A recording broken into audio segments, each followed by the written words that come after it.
Tobias og jeg, vi skal prøve at lave det her, hvor man har høretelefoner på og har fuld musik, så man absolut ingenting kan høre, og så skal man prøve at gætte, hvad den anden siger af en sætning.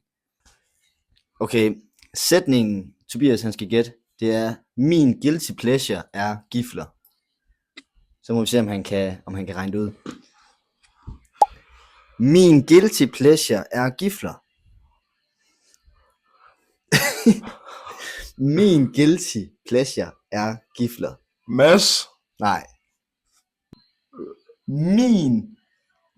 Jeg aner ikke, hvad du siger. Min. Men. Min. Min. Min. Min. Guilty. Guilty. Okay, så min. Guilty. Guilty. Gid. Guilty. Girlande. Guilty. Gifler. Mine gifler. Min guilty. Min guilty pleasure er at spise gifler. Ja, det er så.